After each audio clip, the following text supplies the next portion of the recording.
You're listening to the ESO Network, your station for all things geek.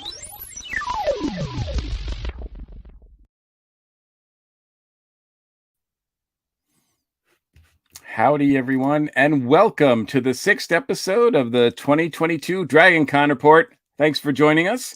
We are continuing our 11th season of covering the con that we love so much. I'm your host, Mike Gordon, and I'm pleased to introduce you to the rest of our station crew, starting, of course, with Director Faber. Hey there, Mr. Mike. Good to Howdy. be here tonight. It is so cool, and I get to play God. I'm controlling everything. Oh, no. Oh, see, that's those are words I don't want to hear. Nobody wants to hear that. That's ego talking completely, so it's cool. Yes, well, this is our second time using StreamYard. Is that correct? Yes. Right. It's already messed up once, so it's perfect. Yes. So bear with us, those who are watching at home and abroad. We appreciate it. But there may be some bumps along the way. As a matter of fact, we might have difficulty with one of our co-hosts, but we'll get to that in a minute. But right now, let me introduce also Darren, who's also a longtime host of the show. Hi, everybody. How are you? Howdy. Happy Tuesday. Happy Tuesday, said no one ever. So so last time we did this, it was less than 100 days left to con. It's now 70 days. Yeah. How did that happen? Like we didn't, yeah. I think I realized the other day, yes, it was just yesterday I realized it's about 2.5 months, less than 2.5 months, which is very startling to me. Very indeed. So those people who think, I have some time, you don't have any time left. No, your time is running out. Yeah. It's time to make plans. And if you haven't made plans, it's time to decide yes or no. Oh, absolutely. Really. Yes, That's absolutely. where we are. So also, Mike, is Jen able to join us? Is she back? I think Jen is back, so let's try Okay. bringing her in. Hey, Jen, There how's she it is. going? Ooh, maybe. Hi. No idea. So I think Jen is kind of with us. She's kind of with us, sure. Having some issues there. Do you not hear I me? think. There you are. We can hear you. Oh, okay. But there seems like there's a bit of a delay. Well, There's always a delay. I don't. Everything was working great until I jumped into the room, and then. Of course. Is this your new studio? No, No. We're hoping 2 weeks. 2 weeks, I'll be in the new house. So. Gotcha. Yay. Okay.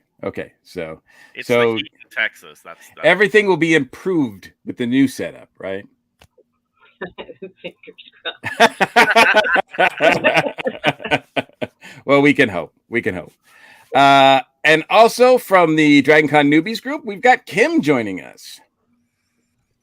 Hey, Howdy, Kim. Hi, everybody. Welcome to the show.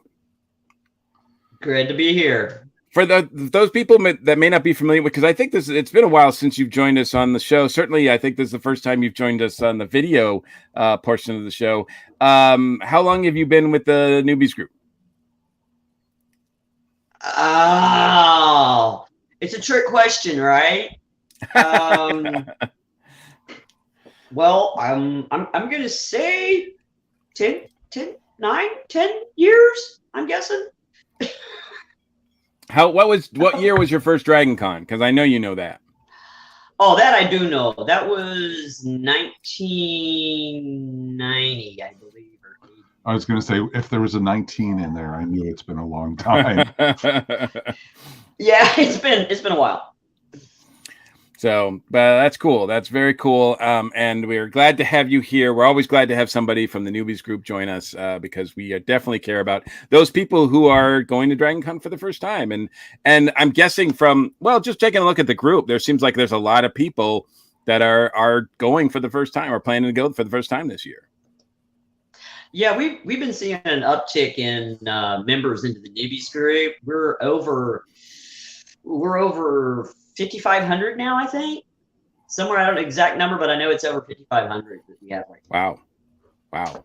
So. That's amazing. And every one of them has questions. Oh yeah.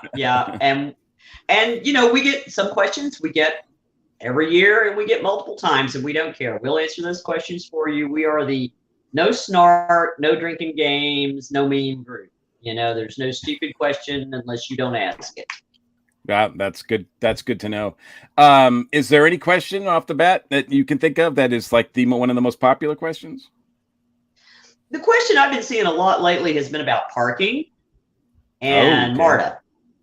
Gotcha. So mostly the advice I've been giving out is a lot of people have a lot of luck using Spot Hero to reserve parking spots.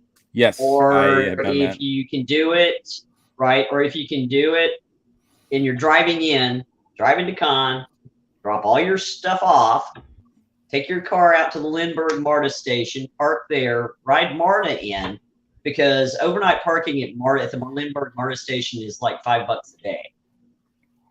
So you can park there for the entire con for less than what it would cost you to park one night in some of the parking decks close to con that have event parking. Right. And for those people who for those people who don't know, a lot of times event parking is just for that day, whereas Spot Hero parking usually is for multiple days. So for example, you can't leave or come back if you do that. No. So you do have to really be careful how you pick your parking. I just checked, and Lindbergh's now $8 a night. Just okay. It's still cheaper than parking downtown. Cheaper than downtown. True. Oh, it's so much cheaper than parking at like when you're the host hotels. That's at least $50 a night. Yeah, at least $15 a night. And parking at the airport's expensive as well. So there's that. Yeah. So we're all here to talk about the latest news and notes, but also our main topic of this episode is going to be to discuss all things DCTV. We want our DCTV, and to joining us to do that is the DCTV man himself, Brian Richardson. Ex-DCTV man, thank you very much. But they still let me on the channel every once in a while. It's complicated. Okay. We can get into that when we're done. No, it's okay. It's okay. Gotcha. Good to know. Yes, I will. It's a long story.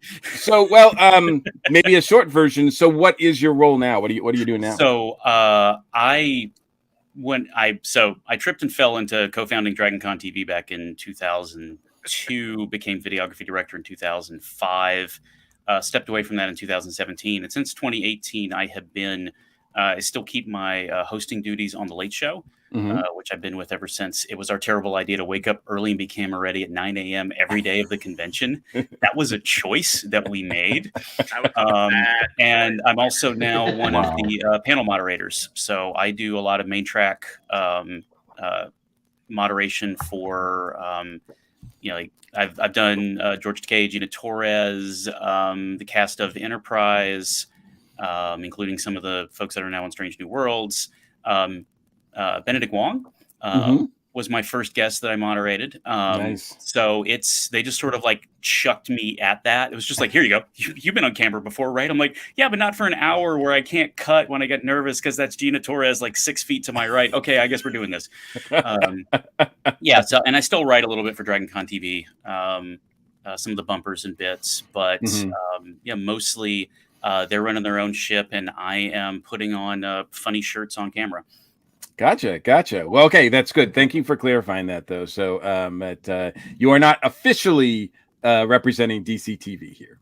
I'll tell you everything I know about it, which is basically like a lot less since they upgraded everything since I left. That'll be after the first break, folks. Yes, we'll get into all that a little bit later. So before that, I've got to do some business and say that we are a proud member of the ESO Network. We have a cool TeePublic store filled with all kinds of stuff, including a very nifty design for the DragonCon Report podcast. There's a link for that in this episode show notes for those people who are listening. And if you're watching us, just go to the ESO Network page. At the top of it, there's a link. We also have a Patreon page. So, and we always want to thank our patrons for their support. A lot of people who support ESO Network do so because of the DragonCon Report, and we are very, very thankful of that.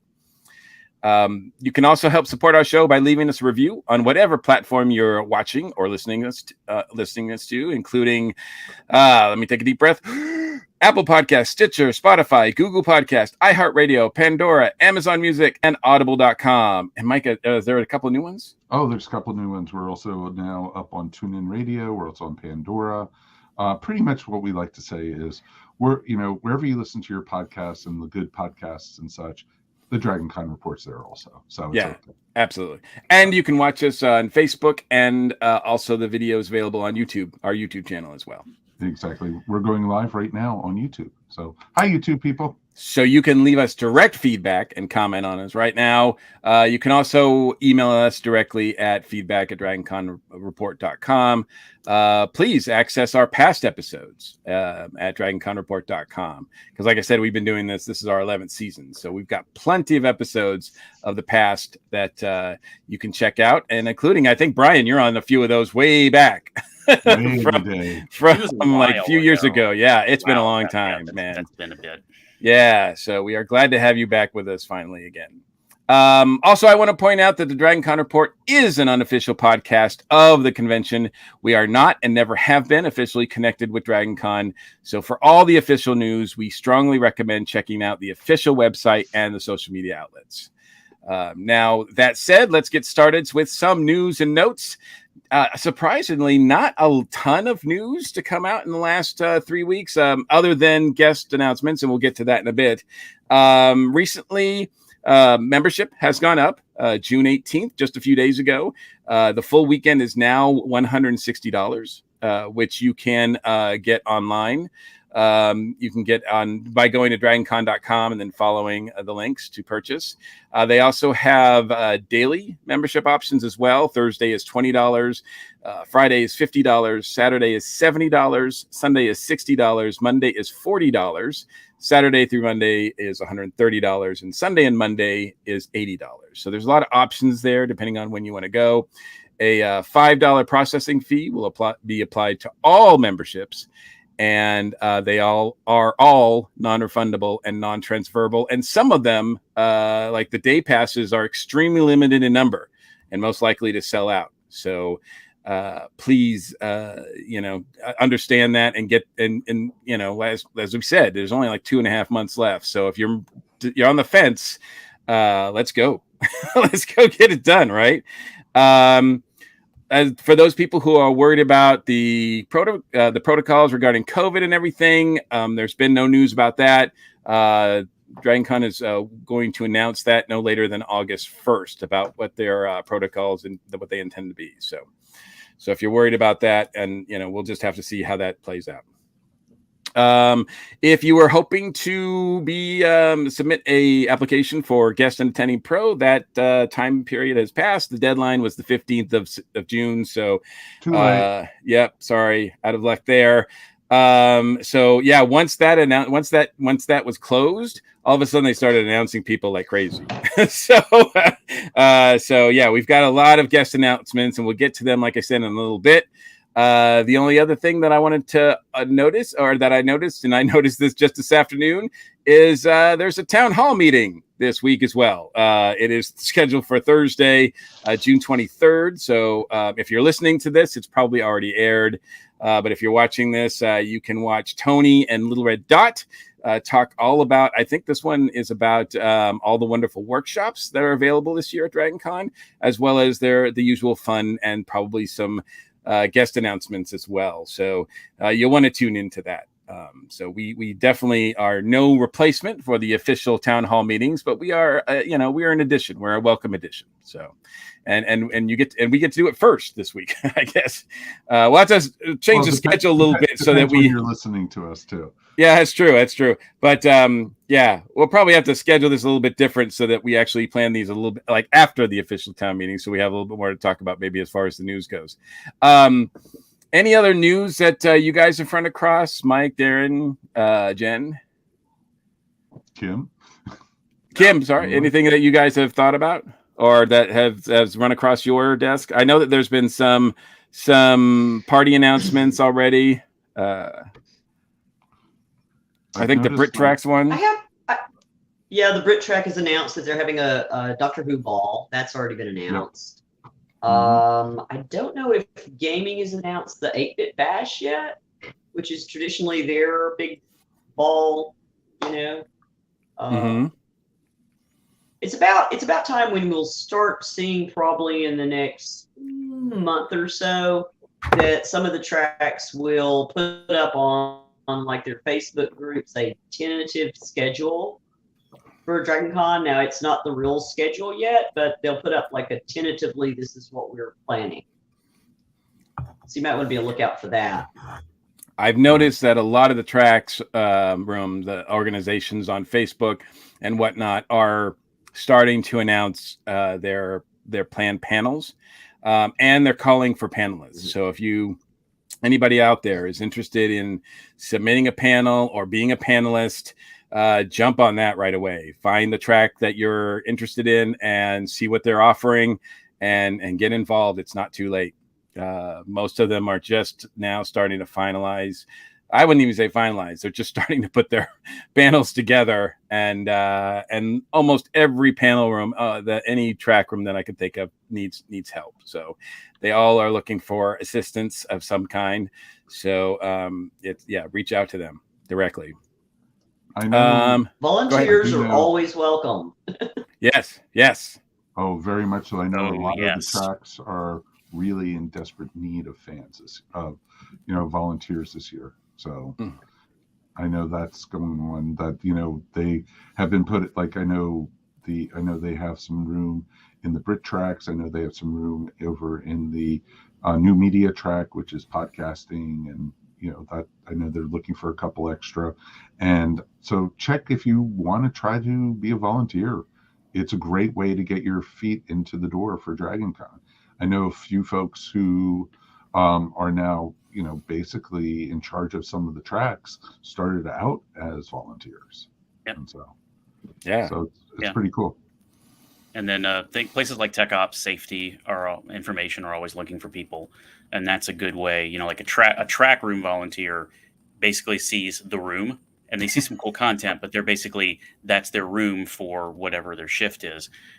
Tech Ops volunteer or Safety will see more of the convention because they tend to float around a little bit more, or they'll be in a larger ballroom that a lot of big content comes through. So there's definitely a lot of opportunities in there, and that's kind of I was a backup volunteer before videography existed, so that's an interesting way to accidentally get responsibilities if you're competent and keep showing up, or just a cool way to see like a different part of the convention. One question I have that I'm still a volunteer at this point. Awesome. I'm a volunteer on the Sci-Fi Lit track. Oh, and I cool. have no idea if we need volunteers or not. Well, one question I had, or the one thing I was thinking of about volunteers, and I think this is true, but somebody correct me if I'm wrong.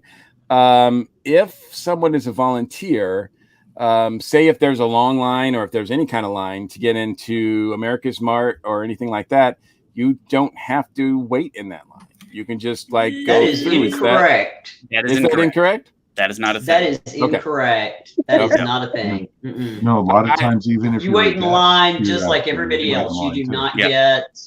No, you don't get line breaking privileges. No. Okay. Well, I wanted to make sure because I thought I'd seen some folks try to use that as a. That's not cool.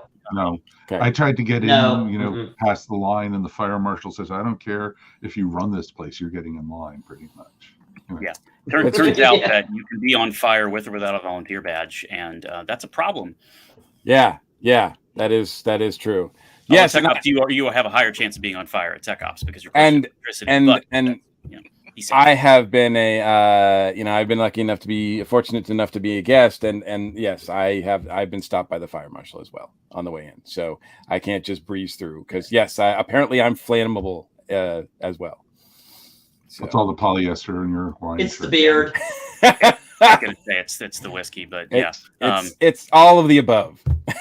Anybody of any talent, race, creed, or national origin can block a fire exit, and so that's why the fire marshal does not discriminate. Yes, good call. Well, I'm glad we got that out there because I was thinking about that and I thought I'd seen something to the ill effect, but that's good to know. That's good to know. All right. So anything else we should know regarding, say, what's going on in the newbies group, what questions they have or anything like that, Kim? I don't have anything right off the bat. I mean, it's we talked about parking a little bit earlier, and that's, this time of year, that's a question we get asked a lot. The questions kind of go through phases, certain time of the year. We've had people asking about like some of the workshops and stuff, which obviously the town hall meeting on Thursday is going to be covering that.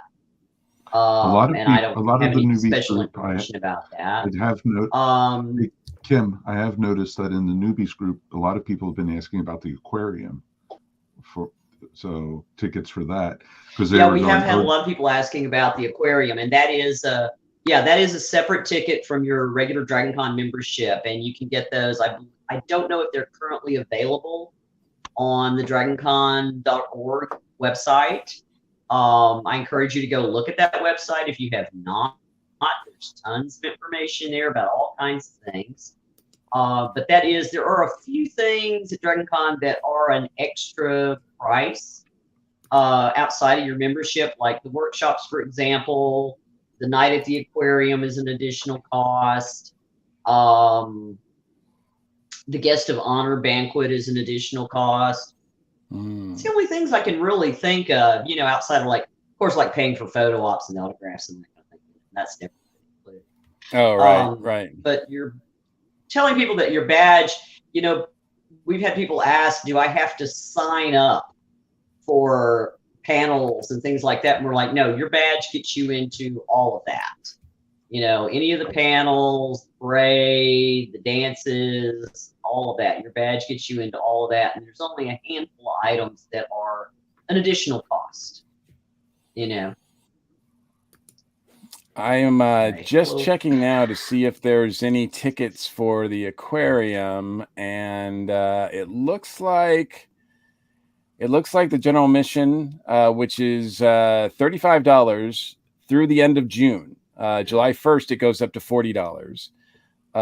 And the VIPs are still available. VIPs are $100 now, and then July 1st, they'll go up to $110. Yes. And folks, it's a ton of fun to go. And, Jen has gone quite a few times, and, she can speak to that, and she has in the past, of how great of a time. Can you hear me this time? Yes, we can hear you. Oh my gosh. Yes. Okay. So you want to tell everyone about that? Yeah, so I've done both the general admission and the VIP. In fact, I did 3 years at general admission, and I did VIP for the first time last year. I do have to say the VIP is totally worth it. If not for no other reason that if you like to imbibe, as me and my group do, and you think about the cost per size of a cocktail that you're getting, you will drink the amount the VIP ticket costs in about 30 minutes. I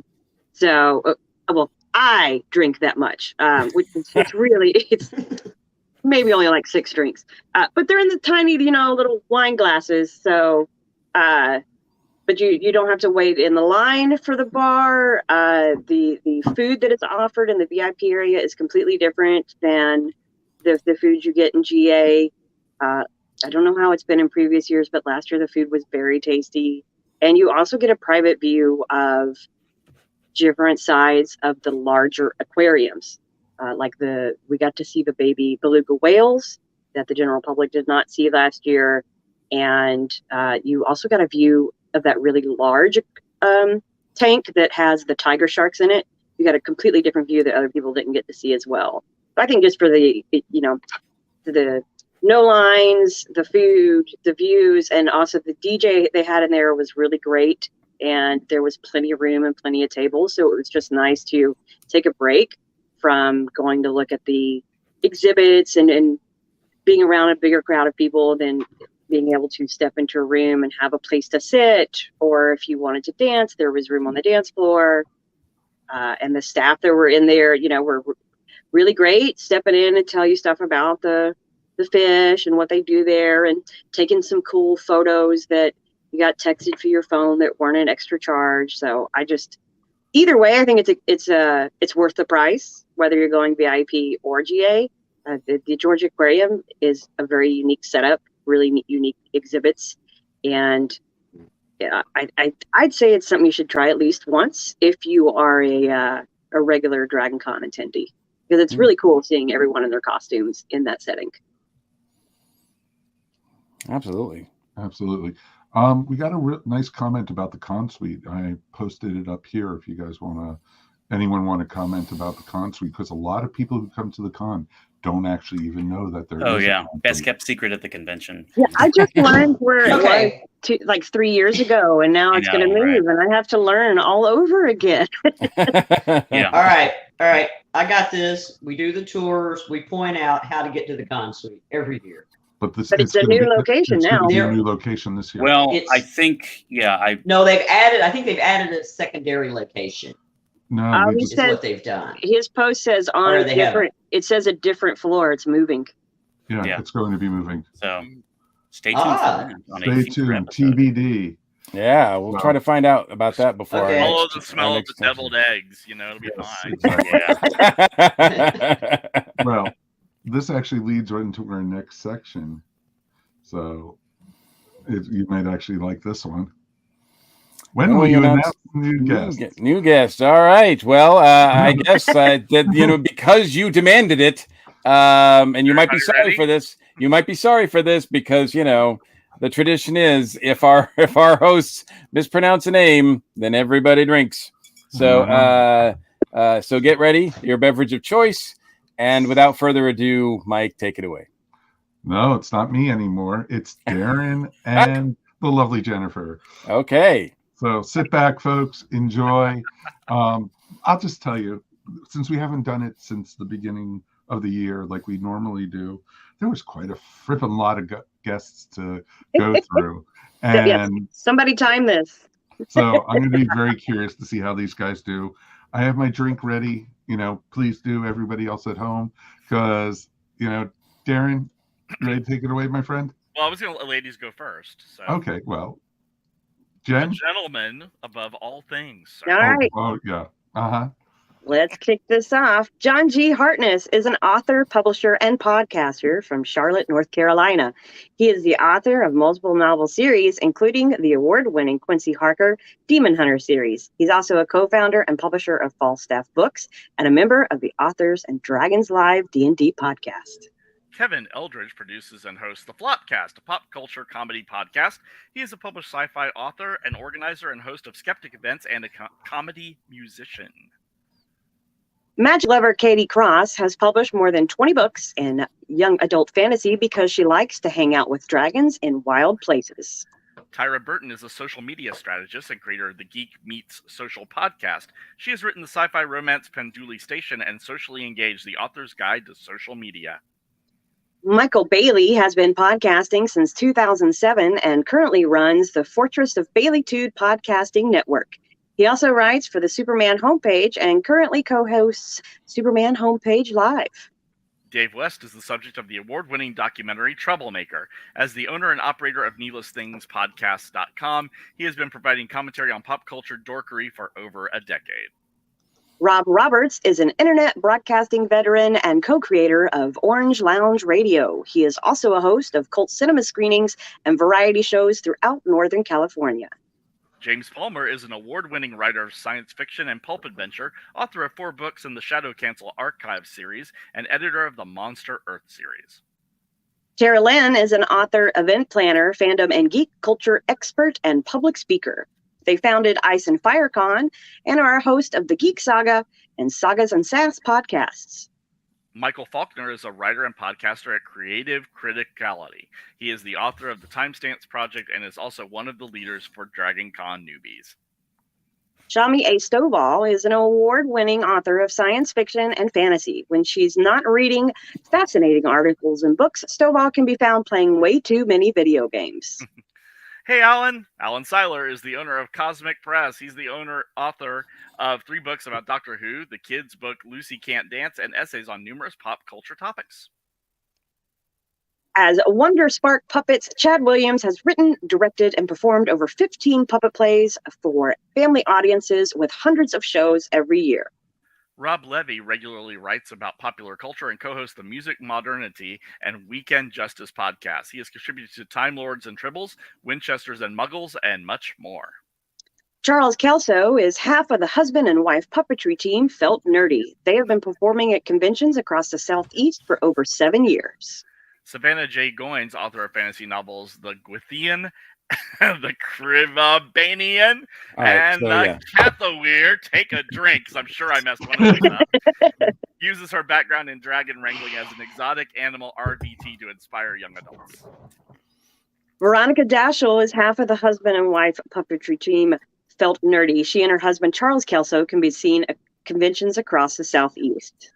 Dr. Joshua Colwell is chair and Pegasus professor of physics at the University of Central Florida. He hosts Walkabout the Galaxy, the fun astronomy podcast.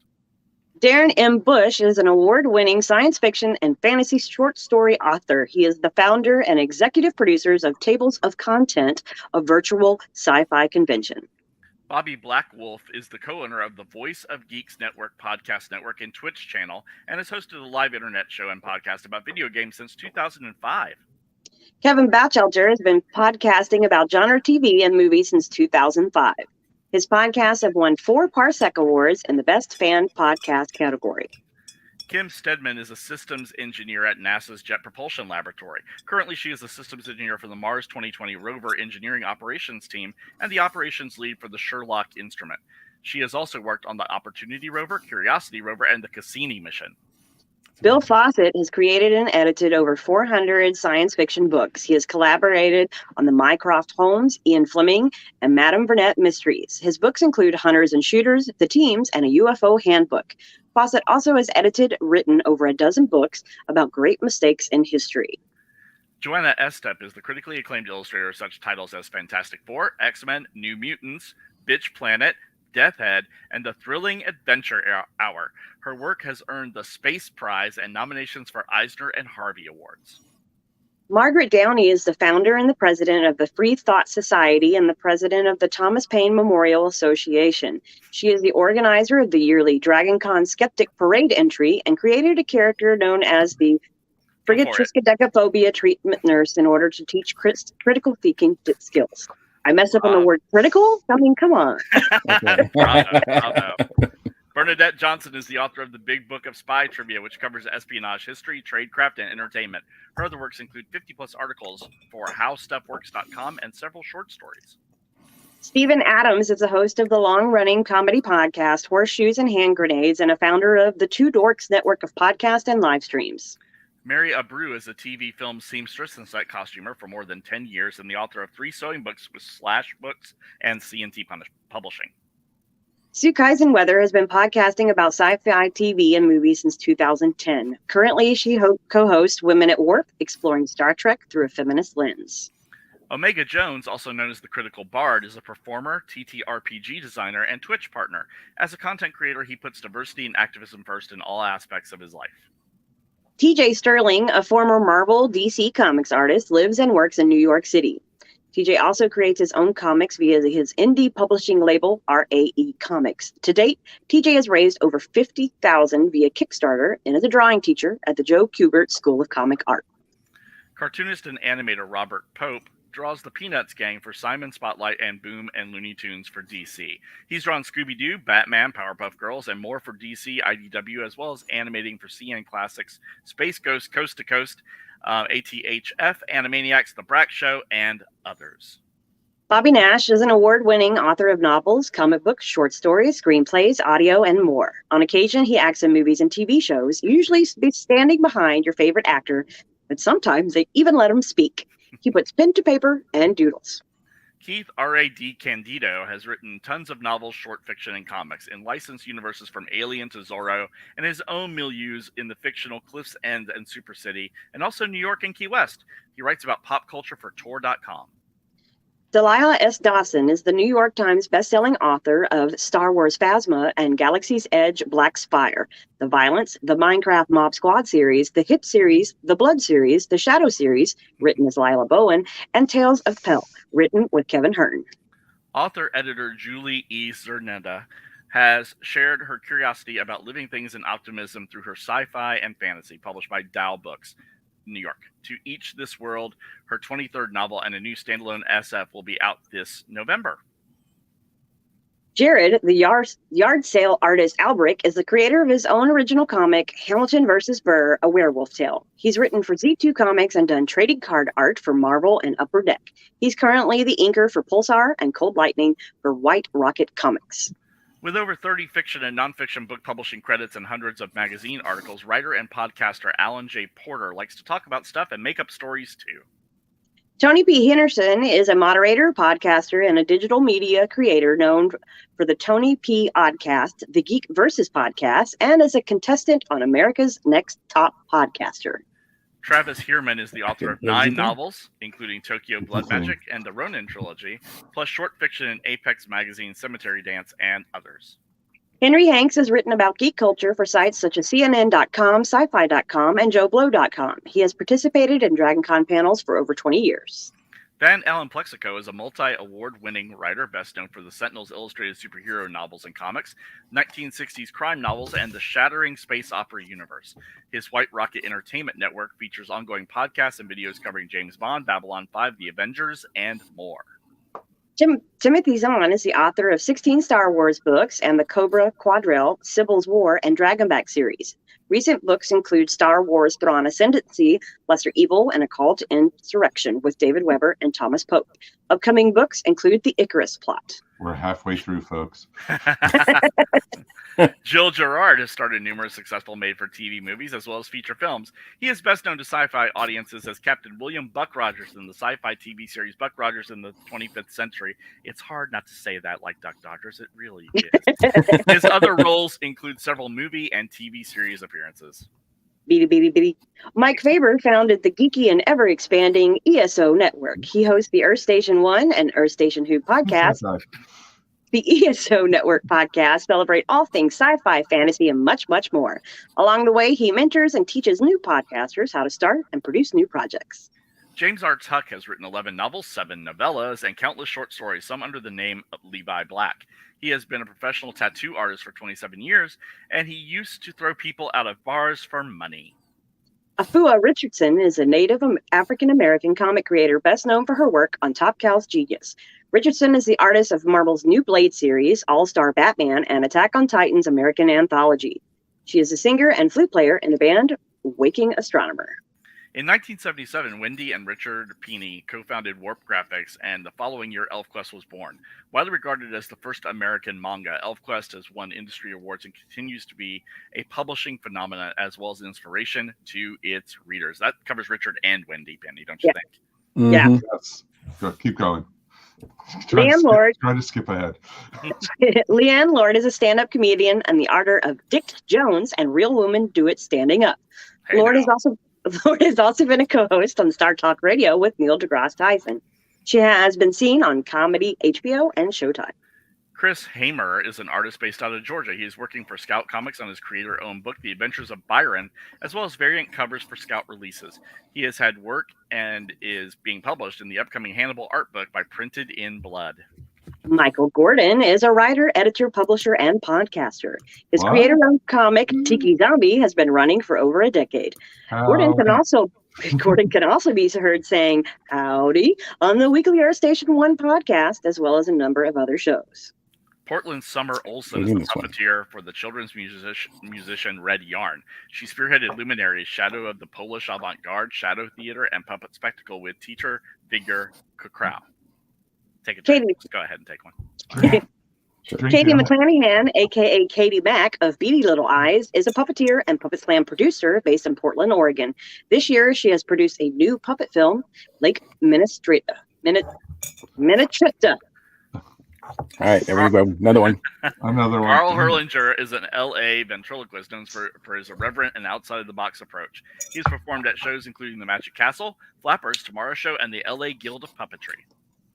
Back again with a slew of new songs and a new album, Tom Smith once again stretches the boundaries of filk with serious, funny, musical, mythical, maniacal, political, and pun-filled performances. Hailing from Charlotte, North Carolina, Hawthorne and Holly are a pop-punk band that plays songs about Harry Potter, Doctor Who, and other fandoms. Leah Schroeder and Christy Mowry weave gorgeous harmonies with Eddie Mowry on guitars, while Dave Bucar of Baltimore, Maryland slaps his amazing bass. Scott Hanna is an inker in the comic book industry, has worked with DC Comics and Marvel. He started his career with Eternity Comics and worked for DC for 5 years. He has worked for Marvel Comics for almost 14 years and inked almost every major character.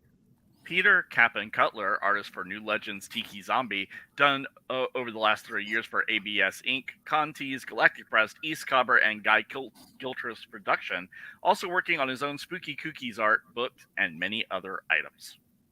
The Atlanta Radio Theater Company has been creating audio drama and comedy in the fields of science fiction, fantasy, horror, detectives, and a couple of Regency romances since 1984. They've been performing live on the radio, on podcasts, and on YouTube.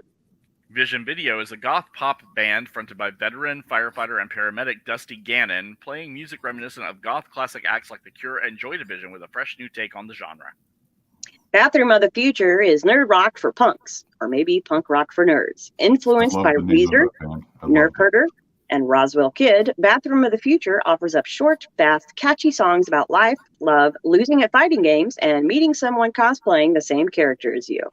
A Symphony of Darkness, Valentine Wolf performs gothic metal inspired by seances, 19th century goth literature, and classic music, combining the haunting soprano of Sarah Black and the bleak maelstrom of Braxton Bellow's solo double bass. The only muse they follow is their own.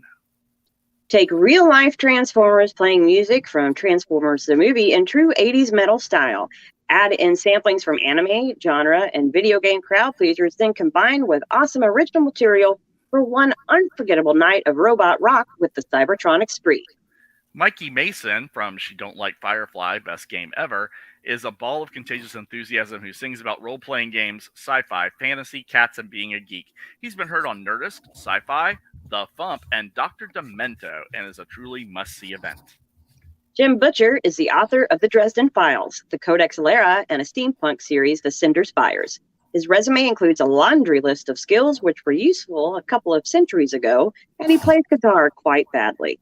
Brian Krause is an American actor. He is known for his role as Leo Wyatt on Charmed and for portraying the lead role of Charles Brady in the 1992 horror film Sleepwalkers. Holly Marie Combs is known for her roles as Kimberly Brock in Picket Fences, Piper Halliwell in Charmed, and Ella Montgomery in Pretty Little Liars. Christina V is an LA-based voice actress, director, and producer. In animation, she is known as Sailor Mars in Sailor Moon, Hawk in The Seven Deadly Sins, among many more. She has worked on hundreds of video games and was the first canon female Black Power Ranger. Prolific writer Jerry Conway penned many amazing comics, including The Amazing Spider-Man, and JLA is the co-creator of The Punisher, Miss Marvel, Firestorm, Power Girl, and many other iconic characters. Jerry's most recent works include What If Flash Thompson Was Spider-Man, Amazing Spider-Man Renew Your Vows, and Carnage. Jerry will be appearing Friday through Sunday.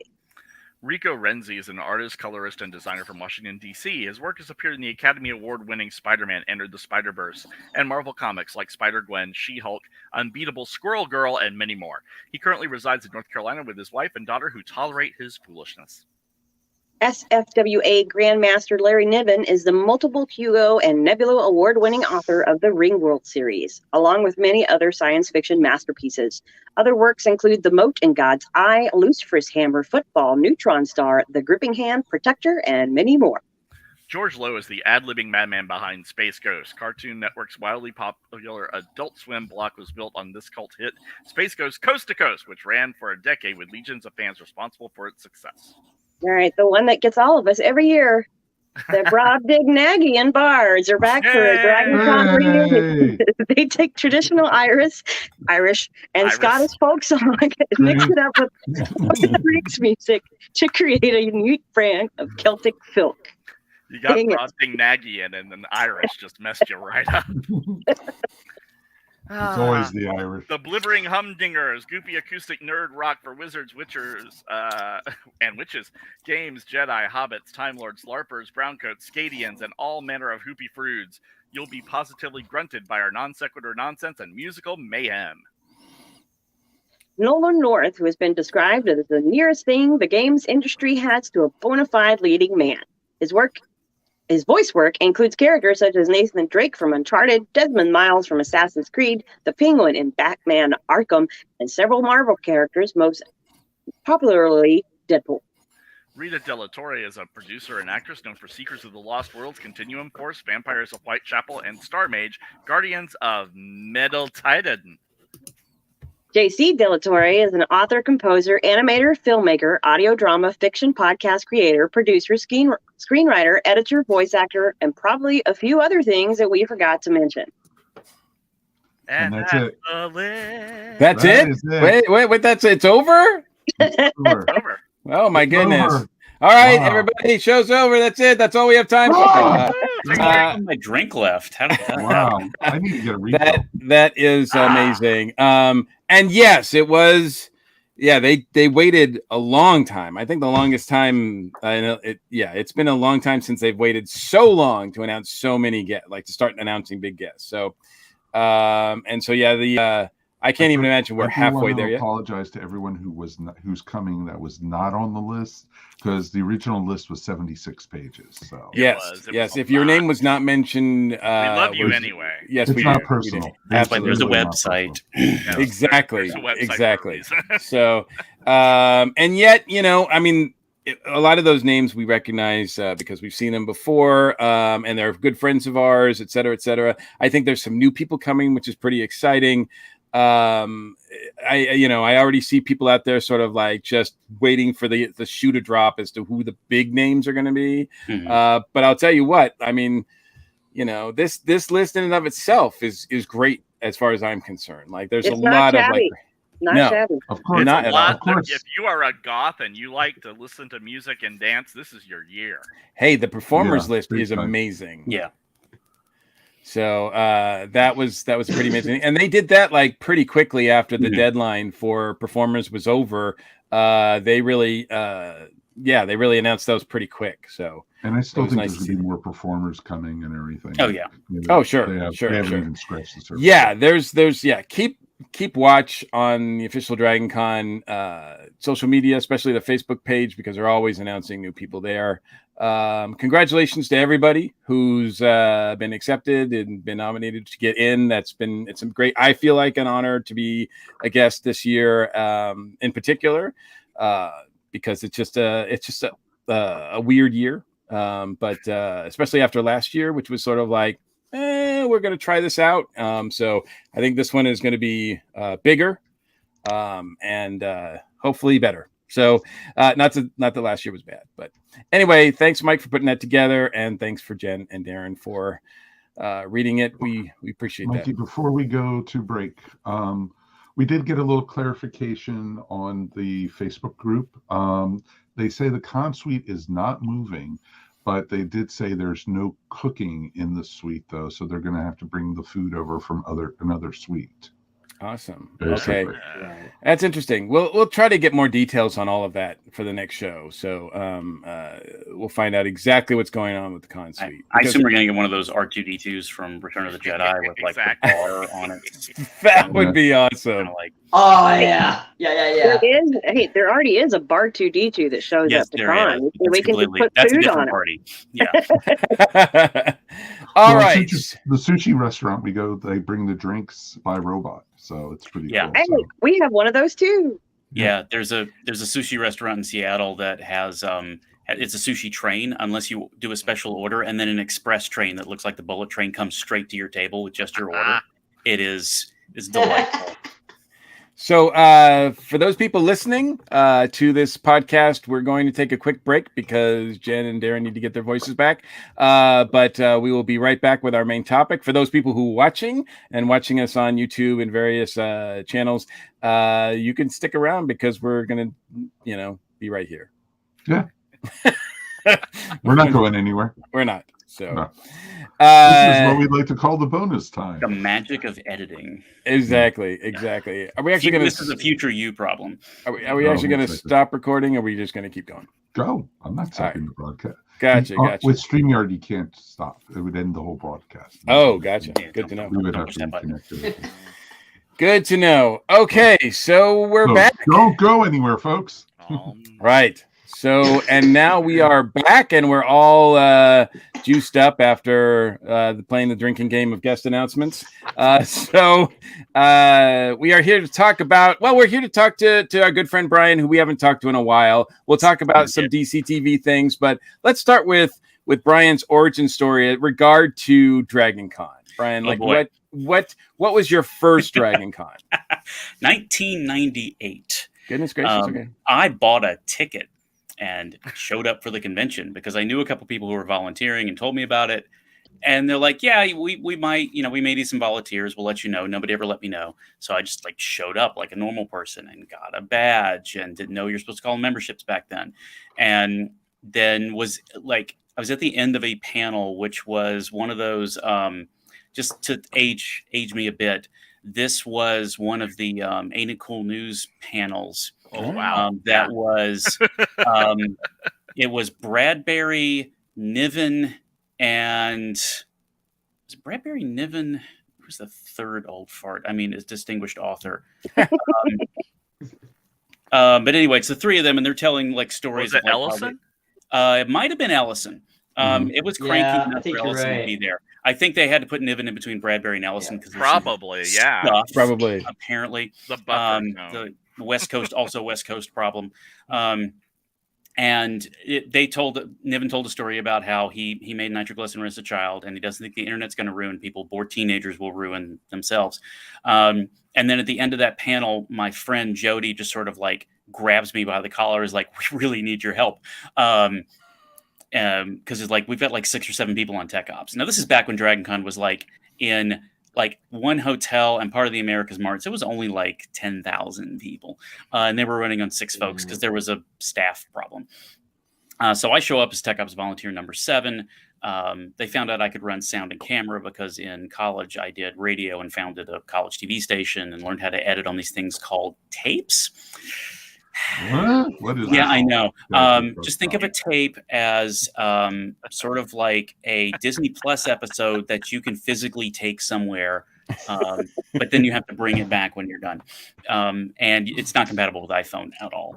You have to rewind it too. So smash cut to me crawling around on the ground during a Misfits concert because someone tripped over the lighting cable and all the power came from the stage because hum. And so when you disconnect the lighting control cable, all the lights go out. And I'm trying to find it while all these angry goths are wondering why their band has stopped, being visible.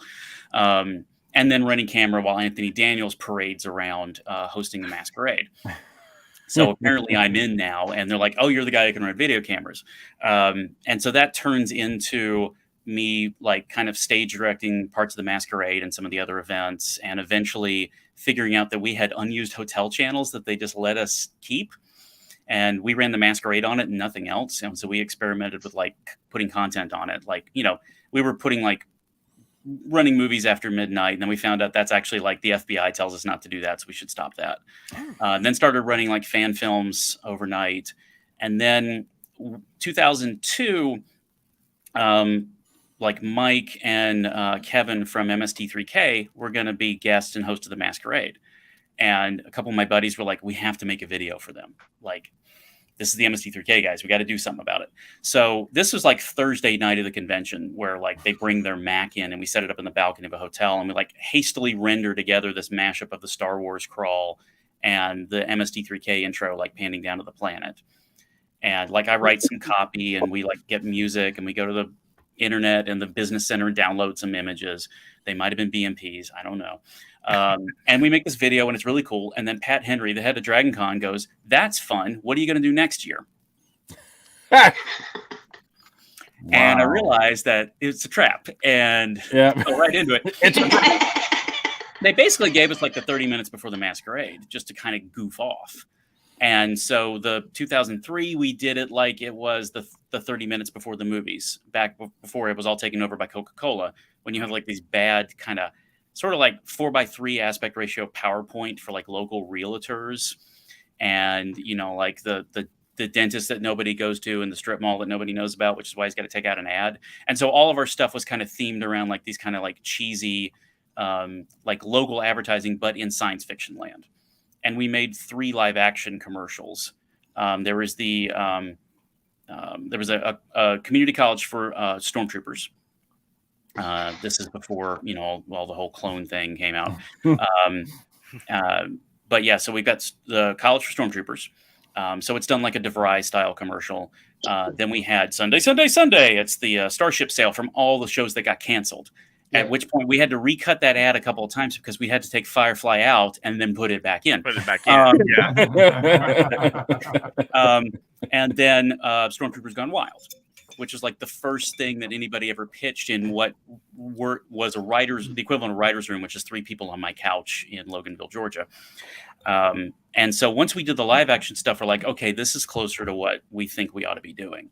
And so it was always like the 30 minutes before the masquerade. And then it sort of turned into, well, what if we did some stuff in between panels? Because the 2004 one, nobody actually saw the 2004 intro because we were in the Civic Center and our like we did this thing that was kind of like a news report / daily show kind of thing. And it was okay. Not my best work, but it's when I finally had a proper like studio in my basement. And it includes like our Princess Leia in our skit has like literally cinnamon buns on a hairband on her head because we thought that was the funniest way to go with that. Not realizing that cinnamon buns melt under studio lighting. And so every time I see Kat, she's like, every time I smell cinnamon, I think of you. And she's not complimenting me. But we got bumped back for a radio play. That was like, they were like, oh yeah, you have the first 30 minutes for the masquerade, but also they're doing this radio play that put the audience to sleep. So we ran the thing the next morning before the morning panels in Centennial 2-3, and it got a better reception than it did there because there were more people in the room. And we're like, okay, we should keep doing this kind of like weird kind of skit comedy. And what we ended up doing was Robot Chicken with even less of a budget while Robot Chicken was kind of developing. And we ended up ripping off the Adult Swim bumpers, which is kind of the easiest content we've ever done. And at the same time, I'm doing like the stupid comedy, keep entertained stuff. We're also adding hotels, literally adding infrastructure, like wiring the basements of the hotels a couple weeks before the show. Because if you haven't been to Dragon Con, there's 5 hotels, and each one of them gives the convention at least 1, sometimes 2, of what they call dark channels, which dark channel sounds really cool. It's just the channels that you turn on at like the Sheraton and it's got all the restaurants on it you're never going to go to, that loop that you see in every hotel. That's a dark channel. Mm-hmm. And there are spares that they have for future channels. And they're like, yeah, you can take a couple. So these multi-million-dollar properties trust us with their bandwidth for 4 days, which is a mistake. But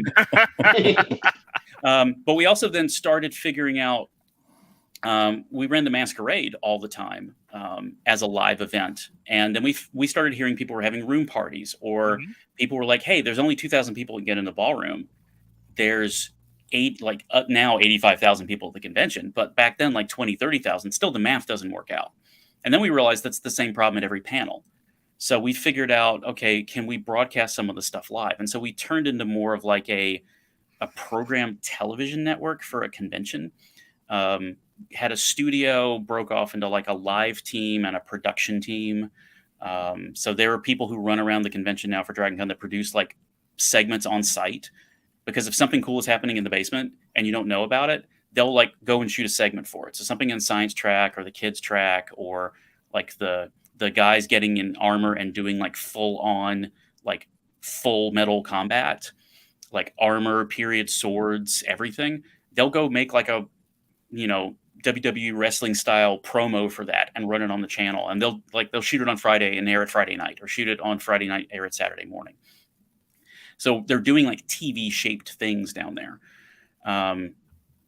And so I ran that, plus did some on-camera stuff, because I was before we were doing more of like live broadcast kind of stuff. I was making DVDs. Like we would actually sell convention highlights on DVD. So I was doing guest interviews for that, and then that turned into what Crispy does now with a lot of the guest interviews, or had been doing in the past.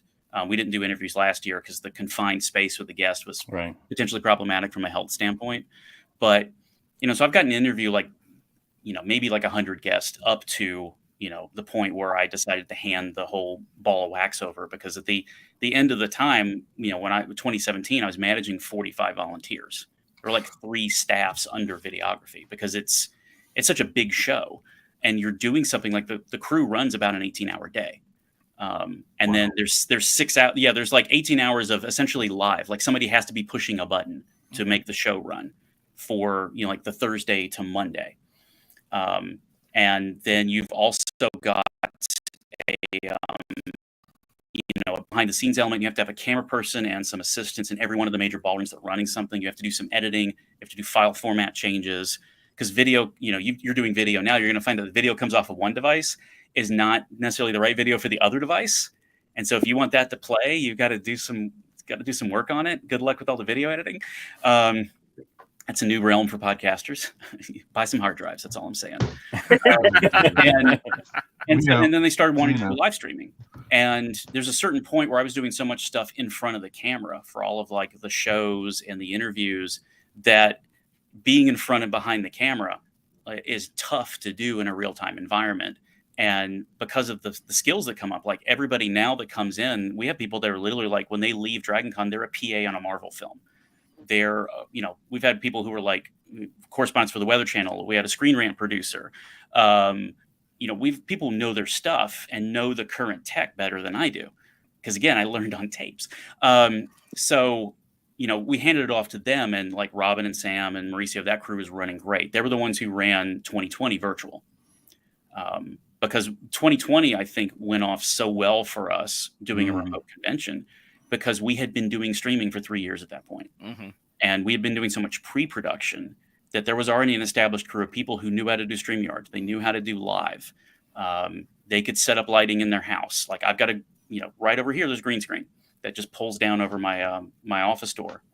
And also in 2019, I moved across the country for work. And I moved in the middle of 2019 to be closer to the office. How'd that work out for you, dude? Great. Turns out I like Oregon, but also weird. Magic 8 Ball weird says. Got a new boss in 2021. Still haven't met him. But like I did the late show from 3 feet to my left. Friday, Saturday, Sunday, Monday of the 2020 convention, which meant I was on camera at 6 in the morning, not 9, because time zones exist.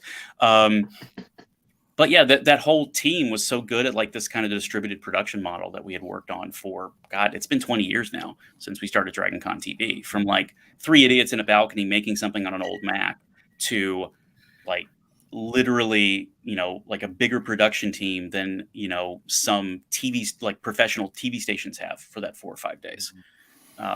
It's been a shift. Yeah, to say, I mean, it's been growing big time. We did get one comment. DC TV is brilliant. It's like the Disney Resort, but ridiculously more nerdy. Well done. Thank you. And I have to concur. I mean, I've been going since. It's weird. I've been going to DragonCon since '94, but I will say that it feels like you've been there all the time. Like when you said that your first one was '98, I was like, wow, that was 4 years like difference from when I started going. But yet it's difficult for me to imagine DragonCon, and I was there for it without the bumpers, without DC TV, without the videos playing in between. Because while you're waiting for a panel to start, and they very rarely start on time, the crowd likes to do things. And I mean, you guys provided a lot of entertainment, so people didn't feel like they were waiting. Yeah. And that's we found these kind of weird things. Like before we had the bumps and everything running beforehand, when I'm in the ballrooms, there would be, I have this thing called the room setup speech and the room clearing speech, because we realized that when the people who were doing like safety or security were doing people management, they're just trying to get people in the doors. And then people walk into a room and they're like, okay, there's a bunch of seats. We're running behind schedule. Somebody's very insistent I sit down somewhere. But then you end up with like the suboptimal like seating arrangement, or as we old people who use spinning hard disk call it, defragmentation.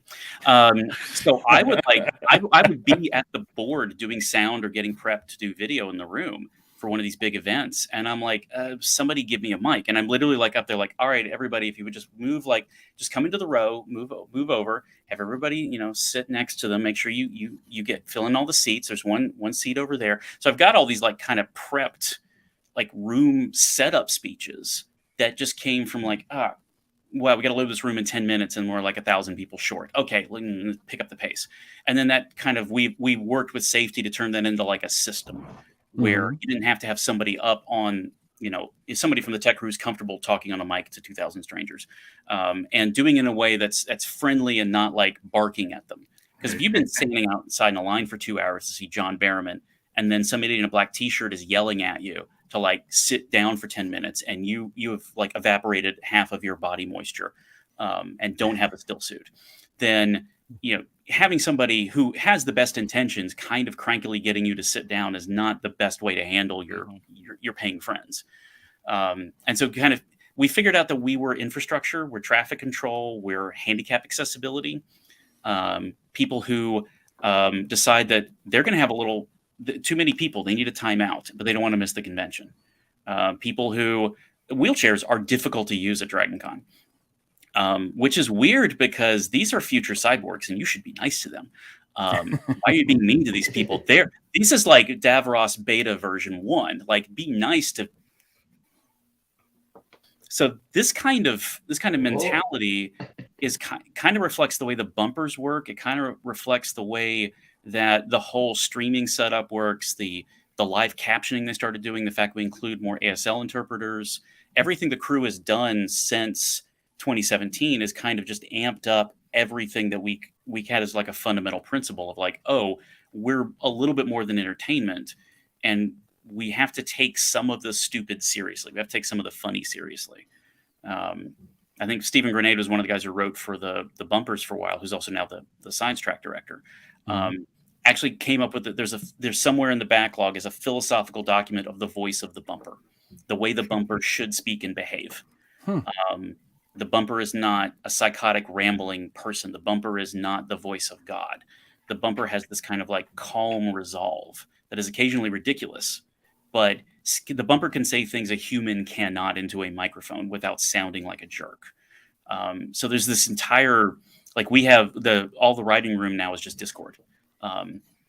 And we have conversations on Discord about like, is this joke right? Is this joke appropriate? Have we done this joke before and just forgot about it? Did we do it before and it was a bad idea and we can tweak it? So, or, are we reflecting like googly eyes? An entire conversation about how we represent googly eyes. If you're too laissez-faire about googly eyes, then you end up with the Hyatt elevators worse than they normally are. Well, that's true. And like, we don't want to encourage vandalism of the hotel. The googly eye thing is funny though. So where's the balance in that? And now Everything Everywhere All at Once came out. We have to revisit all of our googly eye jokes again because that added another level to it. So there's an entirely, essentially like a philosophy behind the operation that, because the people that volunteered with me years ago sort of set up a framework, it's easy to roll people into the framework and then have them figure out, oh, this is the way we operate, and then figure out how do we make that broader? Is it streaming? Is it, do we fix the captioning system?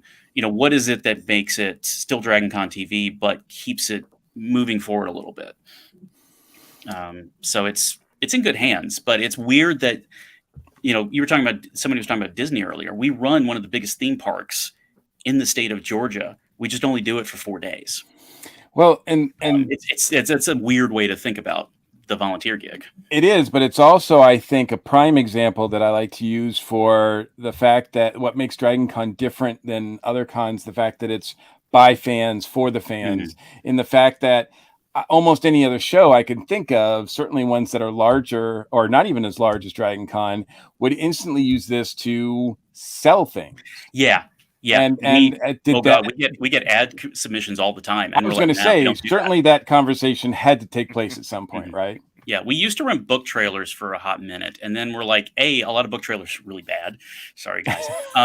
They're just weird flash animations. And then the second part was like, we're not, we actually, like, things like shout outs, everything from shout outs to tribute videos to promoting my party. We're like, no, we can't do that. Like, it's a way to pipe the convention, to get the convention to more eyeballs.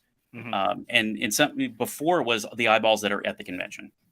Like, how do we maximize DragonCon for the people that are at DragonCon? And then at some point they realized that you can't really constrain anything these days to just the bubble that it's in. And so getting, figuring out how can the streaming service go outside of the convention's physical space without diminishing what the convention is. Because the convention is it's like Cirque du Soleil comes up a lot. Cirque du Soleil, if you ever watch Cirque du Soleil live versus on a DVD or off of like one of their YouTube broadcasts they did during lockdown, it is not the same experience. No. You are seeing the same act, but you're not getting the immersion. You can see like the camera can only focus on one thing at one time. Right. And so seeing like I've seen several Cirque shows on video and in person, and I'm like, oh, the thing I watched on video is an entirely different show. Like, and the same thing with DragonCon. Like, there is no replacement for coming to the convention, but it's not practical to see all of it. It's darn near impossible. Like even stage directing the Masquerade, I've watched the entire Masquerade as the person pushing the button, switching the cameras, and then taking off the headset and asked who won. Like, I'm so focused on what's going on the screen that I'm not getting the entire picture of the convention. Right. And so there's no way that, like, as good as DragonCon TV is, and as dedicated as that crew is to continuing what like a bunch of volunteers did before them, we all know it doesn't replace the experience of actually being in the room. It just kind of gives people enough of it to kind of carry them through, or make sure they're not missing some part of it if they can't physically be at it.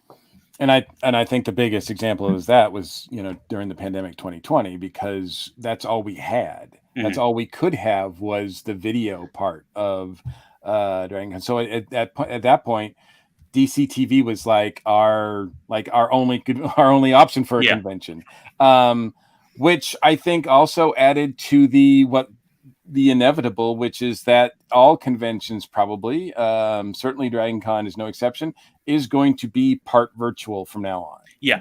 The weird thing is about DragonCon and DragonCon TV is that it mirrors my personal job, because I've worked in tech since 1996, not counting my college summer jobs. And I've gone from a firmware programmer, like press delete to enter setup. That was me when I got out of college. It's because I did speech recognition. Speech recognition in the 90s sucked. That's an entirely different story. I've actually told that on stage a couple times at DragonCon, including once at Sulfur X. So that's on video somewhere. But I worked in firmware, and firmware is basically like low-level infrastructure. But I went from like writing the code, and for you nerds out there, literally some of it's in assembly, all the way down to like, okay, I'm the person that like is now going along with the salesperson for this firmware company and explaining to the other nerd across the table how we can solve their problem. So I became what they call a technical marketing engineer. So I basically like a binary to English translator. And then I got more into like actually like producing stuff for companies, and now for like Intel. Like I do this for Intel. I help plan a lot of their security conferences. What's going to be there? I coach speakers. I'm still have one foot in the technical aspects, but one foot in the like outside persona. And that's the same thing I did for the convention.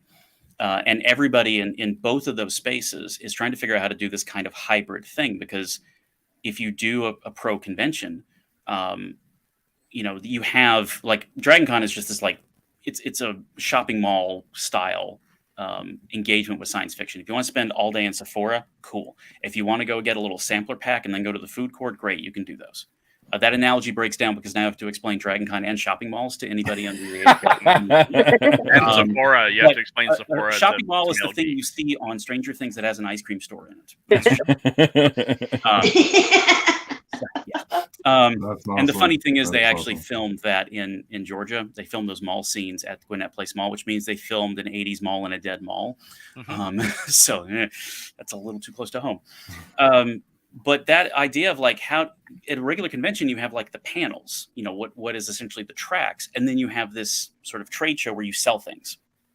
And if you're not in the convention space, you're going to you want to see the presentations, and then you've got no reason to go through the physical floor, like the physical area where all the vendors are, which are the people actually paying for the damn show. So that whole idea of like, how do you get people to engage virtually and get a similar engagement model if they're not in the room? They still want the experience of the thing everybody goes to a professional convention for, networking. So what's the equivalent of that in sci-fi, or what's the equivalent of that for like a fan convention? And that's the thing I think DragonCon really did great in 2020 was that Discord server. That Discord server you had people hooked on it early. They gamified it. The idea that you had to like find the icon for your registration, and then you unlocked registration, and that opened the hotels, and then you picked, oh, I want to go to the science track. That's in the Hilton, and you had to go check into the Hilton, and that unlocked the Hilton. Right? Yeah. There was a reason to go into it outside of, you know, the main kind of, oh, I'm going to go watch a panel on Discord. No, you're going to watch the panels over here. You're going to talk about this with your friends, and you're going to get hyped about it months before convention. And I think anybody who's doing this kind of hybrid model, like that's the thing I think Dragon Con like absolutely 100% killed. And that Discord server is still active. Like since that opened up the summer of 2020, it has not stopped. You know, just 24/7, somebody's on there posting something. It's even grown, which is ridiculous. I think the virtual vendors hall that they did was really good too. Yeah, I thought that was really well done. Yeah, and they gave a lot of air cover to them and like made sure people knew where to find stuff. Something I've done since DC TV started it is every year I buy the streaming membership. Kim's breaking up. I buy the streaming membership because I like being able to watch things I didn't get to go to after con. Yeah. The streaming catalog has gotten a lot better with the sorting, and that's been one of the things that you know, I'm really glad. Like a lot of the ephemera of the convention used to be, what is a DVD, and the DVD has a constraint of like 2 hours, 4 hours, and what am I going to pick from just the main track programming that is going to get me the experience? And the question is, you're not. You know, like it's just really not going to be like any kind of equivalent for that. And so the streaming of like going just way every other platform is, the way YouTube is on the back end, right? You know, I think they've gotten that engine down really, really well. But yeah, the designing around streaming has been entertaining. The Duck Dodgers thing was, oh god, that was hilarious. That was brilliant. That was brilliant. You have to tell that story. Okay, so one of the things when you're involved in the broadcast arm of Dragon Con is you become the keeper of the tradition, and you end up being the person who plays Duck Dodgers. And I found out about this the hard way, because when I came in, there was no Dragon Con TV, there was no videography department, and so I'm just a person at the board, and they're like, oh, this guy's going to show up with all the videotapes. And we're like, okay. And there was a video guy. He just sort of appeared. You're like, you don't know how to contact the video guy. Was it a pager? Was it an email, like a Hotmail address? How do you find is he in a dumpster? And they just like, you know, once a year you put some salt on the ground and summon him. And the answer is showed yes, up and like weird, like short films and like one-off videos. And then he played Duck Dodgers. And so I'm just standing there, 1998 at the camera, you know, like a newbie, waiting for Anthony Daniels to like put down his beer and stop talking. And all of a sudden they start playing Duck Dodgers and everybody starts like Rocky Horroring Duck Dodgers. And like, they know all the lines. And I'm like, this is amazing. I love this. Like and I'm on the middle of the platform. Like, is there going to be a riot? Am I safe? Like, I'm only 2 feet off the ground. Is this good or bad? I have the high ground, but maybe not an advantage. So then I realized, like, once I start show running the Masquerade from the technical direction standpoint, I gotta have the magic videotape. And I didn't keep my own copy. I'm just like, they'll have it. And then there was the one year they showed up. You know, there's a sequel to Duck Dodgers. Yeah. You know, it's not really that good. No. I found out. I put it in the VHS player in front of 2,000 people, and that didn't go well. And so I'm like, all right, guys, we got to solve this. And so Jonathan Deitch, who's one of the people who was with Tech Ops early on, was when we're getting like, you know, DVDs and Blu-rays being the thing, became the guy with the, like, he went back and like, he's a video format aficionado. So he like found the best available copy on DVD of Duck Dodgers and then upgraded it when the Blu-ray came out. And so he always keeps a good copy. Because I did have the 1 year also where I leaned over and accidentally bumped a button and ejected the DVD tray in the middle of it playing. And you just got the blue Sony screen with the little play icon. And 2,000 people just looked at me. And I'm like, push the tray back in. It plays from where it was. And just like disappear into the sound counter for another 5 minutes. Nerds. I don't know if those foam swords hurt, and I don't want to find out. They do. So 2020 rolls around and we're on the Discord server talking, and Crispy pops up in a side message and he goes, "Hey, I just thought of something." I'm like, "Yeah." He's like, "Duck Dodgers." I'm like, "Oh no, we can't actually play Warner Brothers licensed content on the stream. We will get shut down." And the reason this came up was this was like June, July. Comic-Con had done their virtual convention, and they had, and the way Comic-Con did their virtual convention is very more corporate, convention sort of thing. They get the production company to produce their panel. So they get whatever Paramount's version of StreamYard is, like this, but shinier and more expensive. And they get all the famous Star Trek people on. And so they get everyone from Discovery to come on, and they do a live table read of one of the Discovery scripts. All the actors are on. They've got and it's like 14 people in the scene because this is like one of the big season 2 things. So Pike is there and Burnham's there, and they're all going back and forth. And they're showing these production drawings that you've never seen from Star Trek Discovery season 2, and I'm like, this is awesome.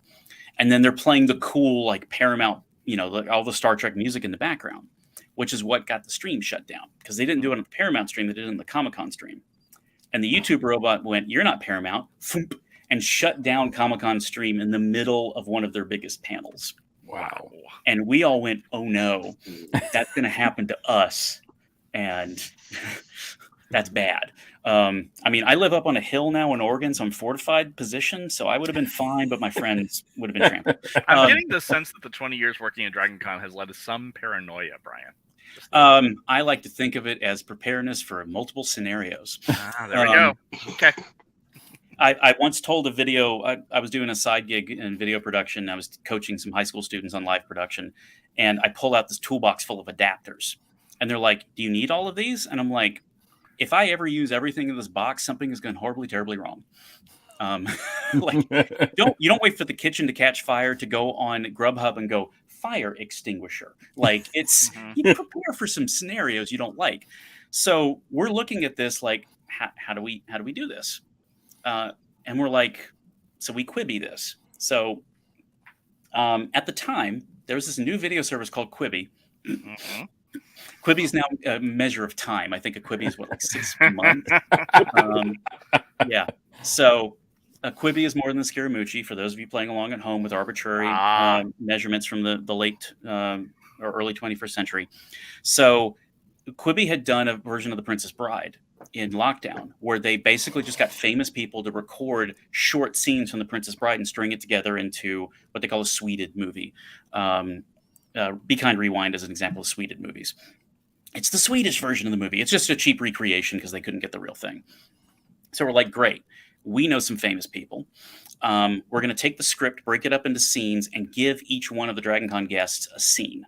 And then we'll stitch it together and make our own Quibi type of thing. I say, it's just going to be a thing I can put together in a weekend.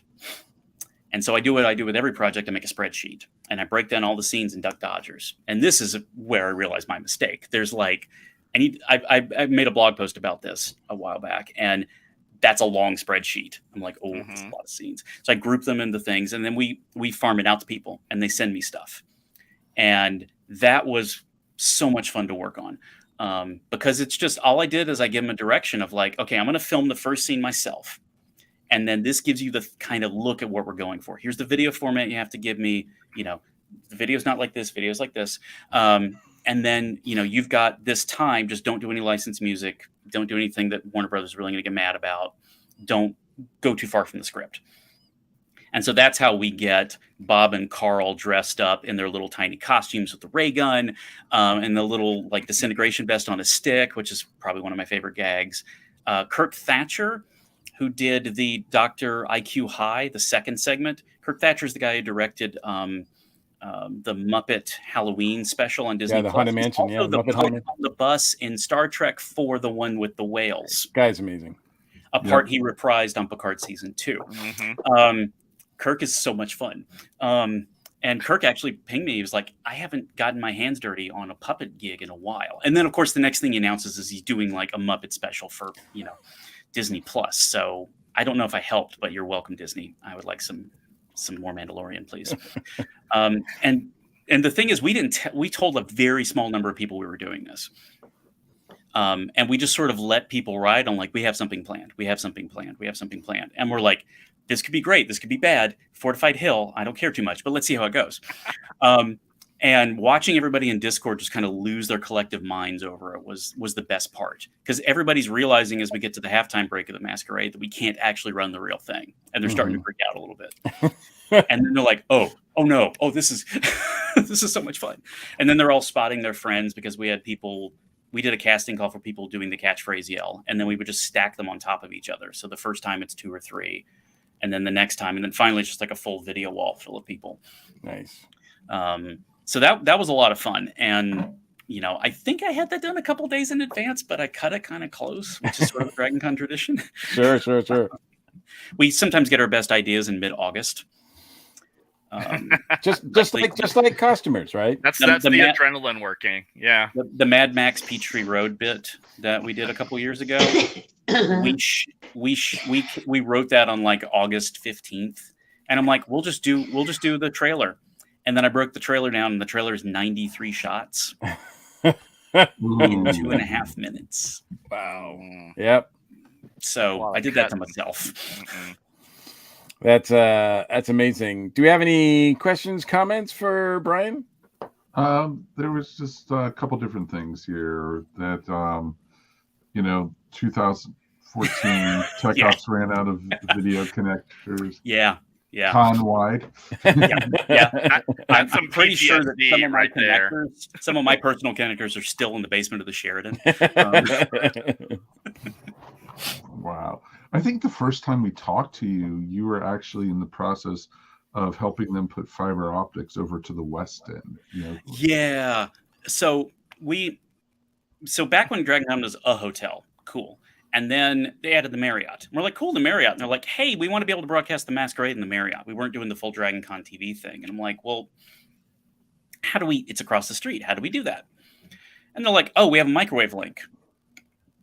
So microwave link is a point-to-point analog broadcast technology. And by technology, I mean like 1950s technology. It was in color, so that was nice. But you have to have line of sight. Now, if you don't know about Atlanta, it's in like the D&D thing all of a sudden. So the lobby of the Marriott and the lobby of the Hyatt are not at the same level. So what you have to do is it was just the Masquerade. So from the balcony of the Hyatt Centennial Ballroom, you ran a cable out to the roof of the building that's above the pool deck. And you set it up on a tripod that's about 3 feet high. And you point it into the second floor of the Marriott. And then you run cable down the stairwell to behind the bellhop desk where their video setup is. Wow. And in the middle of rebroadcast in 2004, there was a thunderstorm. Of course. And it blew over. And there were only 2 people that could go on the roof to do it. I was one of them. And the other one was my friend John. And we had to sign waivers because we're on the roof of the hotel. Ooh. And John's like, yeah, so I went out in the middle of a thunderstorm. And I'm like, stop right there. We're never doing this again. The guys at the rental company called it the nut roaster because it's 50s technology and it's on a tripod about 3 feet high. You can't see my hands because that's where the tripod was. And you adjusted it standing in front of it and looking down at the dial to get the signal strength. Oh. And you did it kind of like Don Cheadle in Ocean's 11, where he's like behind the van and crossing his magnetic pulse, so I'm like, we're never doing this again. And so I basically went to the head of like the MMI, the company that does all the rental and the tech and the programming directors. And I said, no, we can't put volunteers on the roof. That's stupid. And the video quality sucks anyway. And it's unreliable because this kind of thing happens. And so the next year they're like, good news. When they did the Olympics in 1996, they wired the entirety of Atlanta with fiber optics so they could do all the broadcasts. And then the Olympics moved out, and fiber optics is kind of like Dippin' Dots, the ice cream of the future, where like it was always going to be the tech of the future every next year. And they were just like, well, there's all this, dead fiber. And finally, a company bought it all up and made a network out of it. You can just lease time on it. So like we're going to lease time on the fiber network and put these little boxes in all the different hotels. So now Dragon Con, and it was analog at first, and then it went to high definition. And at that point, you ended up with like this thing where you could just be in the basement of the Hyatt, plug a cable in, and then the other 4 hotels magically get the same signal, and you find various ways to connect it to their systems, most of which are like old ass analog. Like the Marriott, the last time I did the basement wiring, the Marriott was the only one that could do actual digital TV. So DragonCon TV is like 720p when it goes out to the internet, but it's 480p in 4 out of the 5 hotels. Wow. Because they just haven't, maybe they upgraded during the pandemic because they were empty and they could do it. But hotel TV systems are some scary. That's why we have so many video connectors we've run out of, because we've got a bridge to like we've got boxes that'll convert any signal to any other kind of signal. I still have to know things about. I didn't know things about analog to do the streaming service, because we had to figure out how to bridge things in. It was that sounds horrifying. I was always frustrated the last couple of years because I don't stay at any of the host hotels. I stay at the Ritz-Carlton, and they have DragonCon TV Classics, and it's just which is legit a Raspberry Pi with an SD card full of videos on a loop. And they just let us plug it in, and we have to buy the old ones, the 2s that have the analog video connector. Sweet. Really? Wow. Yeah, because the Ritz-Carlton at the time was still analog, and so you have to get the one with the weird Zune cable and the headphone jack. We literally bought a bunch of Zune cables when the Zune got discontinued. Wow. Zune is longer than somebody in the comments has mentioned rewiring. Every couple of years, they change the hotel layouts and don't tell anybody till you show up on site. Of course. Like, I got all the gear, and they're like, yeah, we're going to the roof. We're like, what? Yeah, we moved everything in the Hilton from the basement to the roof so we could do direct TV. So you've got to go 65 floors up into this like wooden cabinet with a construction door on it, and then like get behind a rack. And don't worry, we ran like a cable. They ran this single piece of, I don't know how expensive cable, from the roof of the Hilton to the basement because of DragonCon TV. It's a single piece of cable that goes from the top of the skyscraper to the bottom. Wow. And I'm like, but yeah, the Sheraton, they're talking about the Sheraton, they moved like the stuff from the Sheraton around. And so you get there and you're like, I got 2 days to figure out how to undo whatever this is, and make the TV work. Because the hotel engineer's like, oh yeah, we heard you were coming anyway. This is the new thing. And we're like, oh God, where's Larry? Oh, Larry retired anyway. We don't know what happened to the old stuff, but Larry's gone. We're like, oh, Larry. Actually, here's a good question from one of our users. How does one get involved with content on DragonCon? That is a great question. So I'm going to check to see if they actually did a new submission form this year. But normally every year there's a submission form somewhere on one of the sites. There is one on DCTV, on DragonCon TV. DragonCon.tv is the submission, and it has to be completed by August 1st. Yeah, so it's DragonCon TV, DragonCon.tv/pages/submissions. Yeah, and get it in by August 1st, because what a lot of times what will happen is there are some basics on they wrote a whole guideline for it on the site, and it's quite good. Some of it is formatting, some of it's philosophy. Right.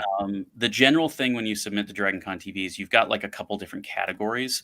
The stuff that most people want to see is like the shorts, right? Like the short little bits.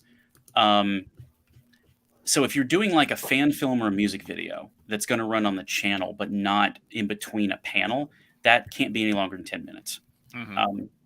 We do I'm surprised anybody's been watching this broadcast this long. We do not have that kind of attention span. We live in a TikTok world now. So, 10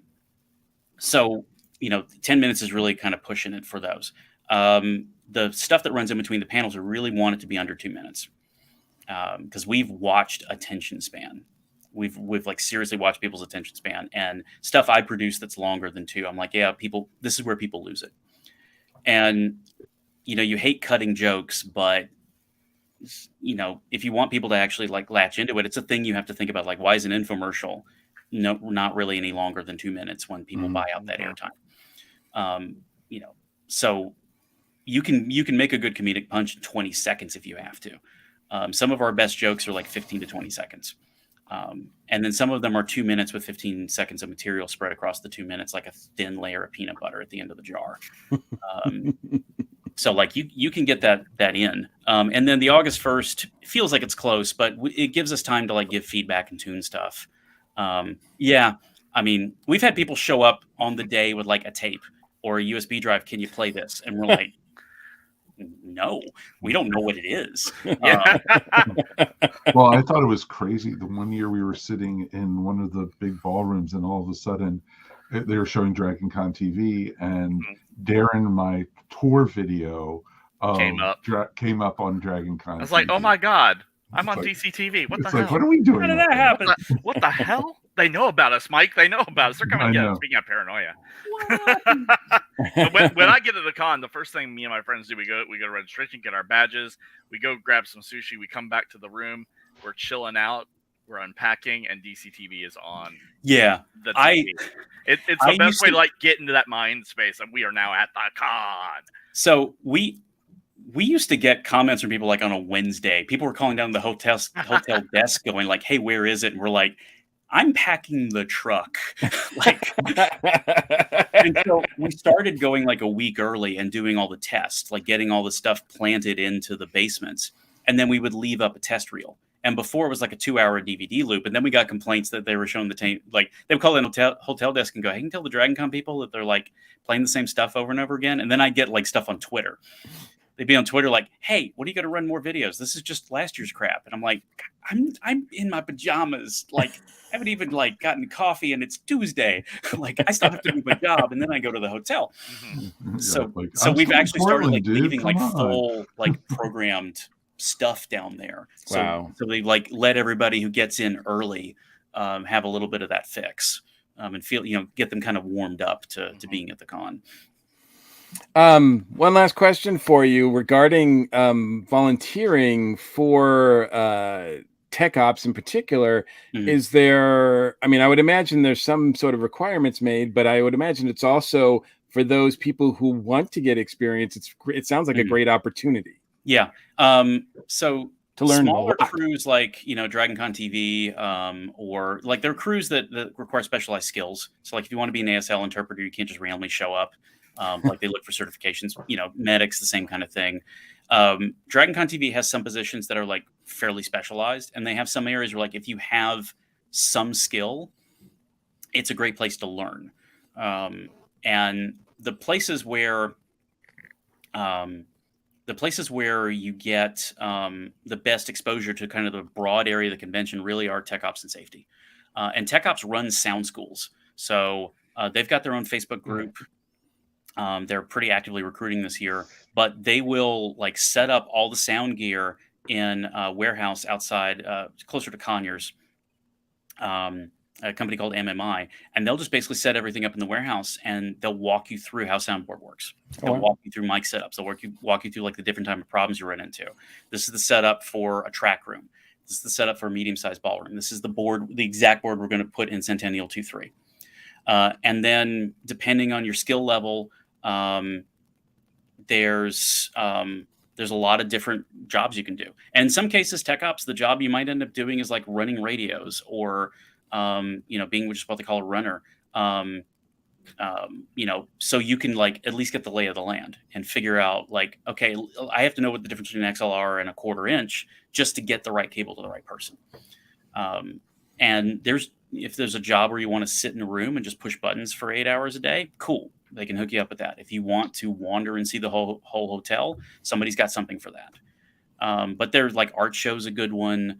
There are jobs where it's just like you unload Tuesday and Wednesday and you pack up Monday and Tuesday, and you technically are still a con volunteer. So you get the entire, as long as you can do the heavy lifting and you don't mind showing up a little early or staying a little late, you can do some of the like store setup or store tear down or art show management.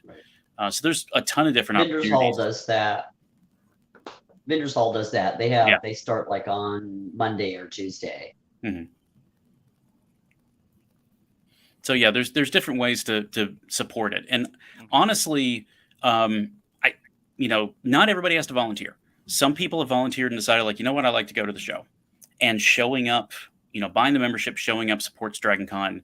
It's a different way than, hanging an eyeball in your barn and dressing up in a stupid cape and driving up to your barn on a lawnmower, pretending to be a duck. That's one way you can support the show. But like being at the convention is still supporting the convention. So if you want to volunteer, cool. If you don't, cool. just come, have fun, and don't be a jerk. Wow. That's well said. Yeah, don't be a jerk, please. Yeah, that's pretty good advice.